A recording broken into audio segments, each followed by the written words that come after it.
हमारे नुमाइंदा खुसूसी एजाज सईद हमारे साथ मौजूद है। रात भर के डेवलपमेंट्स होती रही हैं। रात में लिटरली जिस तरह हमारे जवान, खैर वो तो सरहदों की हिफाजत के लिए हम वक्त तैयार रहते हैं और हम तो अपना कंपैरिजन भी नहीं कर सकते। वैसे हम उनकी वजह से सुकून की नींद सोते हैं, लेकिन कल रात हम भी सुकून की नींद नहीं सो पाए, क्योंकि जाहिर है एक सूरत हाल पर नज़र रखना एक टेंशन माहौल में थी।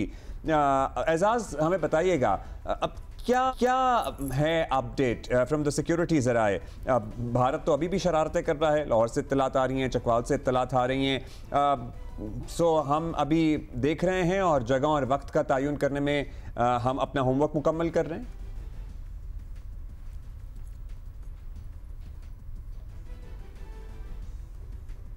इसमें कोई शक नहीं है कि पाकिस्तान जो है वो करेगा।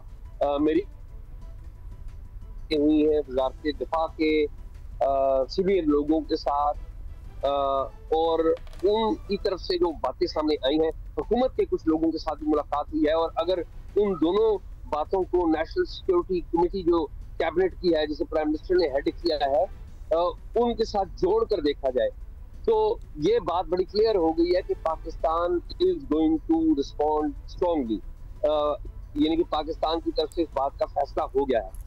एट द सेम टाइम दो और डेवलपमेंट्स भी हुई हैं जिसको हम मेन मीडिया के ऊपर इग्नोर कर रहे हैं। वो डेवलपमेंट्स क्या हैं? डेवलपमेंट नंबर 1 ये है कि तुर्की, जो पाकिस्तान का बड़ा करीबी दोस्त है, तुर्की और पाकिस्तान का पड़ोसी मुल्क ईरान, ये बहुत तेजी से डिप्लोमेटिक इंगेजमेंट कर रहे हैं पाकिस्तान और इंडिया के दरमियान चीजों को। ईरान के वजीर खारजा तो पहुंचे हैं वहां पे, तो उसको खत्म करने के लिए। जी अब्दुल्ला जी, ईरान के वजीर खारजा तो पहुंचे हैं अब नई दिल्ली। जी, ईरान के वजीर खारजा नई दिल्ली पहुंचे और आपको याद हो कि 2 रोज पहले कमोबेश ईरान के वजीर खारजा इस्लामाबाद में थे। जी, वो इस्लामाबाद में आए और फिर अभी दिल्ली में पहुंचे। और इसके साथ आप ये भी देखिए कि तुर्की के वजीर खारजा वो भी बड़े एक्टिव है, उन्होंने भी दोनों तरफ बात किया है। आपको पता होगा कि कल तुर्की के वजीर खारजा ने ना सिर्फ पाकिस्तान के डिप्टी प्राइम मिनिस्टर से बात की है, बल्कि उन्होंने उनका जो सफीर है वो भी खुसूसी तौर पे पाकिस्तान के डिप्टी प्राइम मिनिस्टर से मिले हैं। तो बहुत सारी पॉलिटिकल इंगेजमेंट जो है वो हो रही है। और जो फ्रंट है, महाज जो है दोनों मुल्कों के दरमियान टेंशन का, वो बिल्कुल बदस्तूर वहीं पर मौजूद है कि हिंदुस्तान ने स्ट्राइक्स की।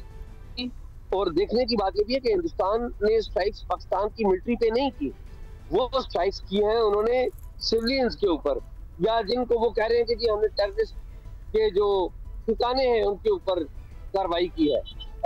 और ये सबको पता है कि वो जिन जगहों पे वो कार्रवाई की गई है, अच्छा एजाज, मदारस हैं।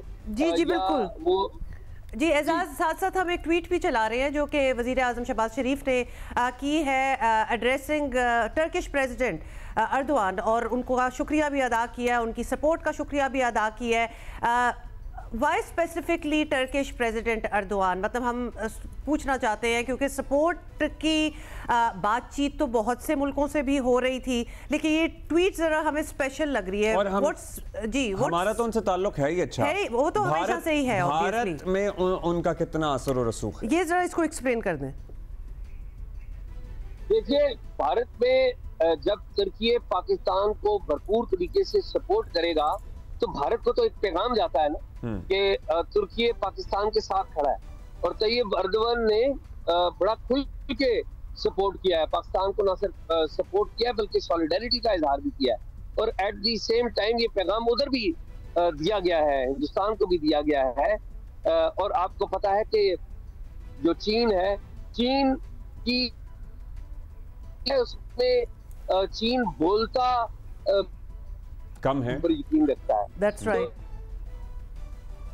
तो इस वक्त ओपनली पाकिस्तान के साथ, प्रॉपरली पाकिस्तान के साथ सपोर्ट है, एक चीन कर रहा है और एक तुर्की कर रहा है, और तुर्की दूसरी तरफ भी पैगाम भिजवा रहा है।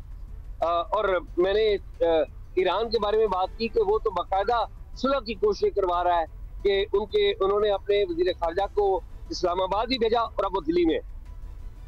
जी, लेट्स सी उसका क्या नतीजा निकलता है। लेकिन एक बात तय है, आप कह रहे हैं सिक्योरिटी ज़राए से, वज़ारत दिफा से आपको कंफर्म हुआ है कि पाकिस्तान का रिस्पांस आना भी बाकी है और हमारे जो 31 अफराद शहीद हुए हैं इनके खून का हिसाब लिया जाएगा और ऐसा होना भी चाहिए। एक एक्सपेक्टेशन भी मुल्क में है। ये जो आप बात कर रहे थे ना अब्दुल्ला कि हम बड़े वी रेस्ट इजी, क्योंकि हमें पता है कि हमारी जो दिफाई फोर्सेस हैं, हमारी आर्म्ड फोर्सेस जो हैं, दे आर प्रोटेक्टिंग अस। तो फिर डेफिनेटली प्रोटेक्शन में एक अरेंज भी करना पड़ेगा। 31 लोग मार दिए उन्होंने।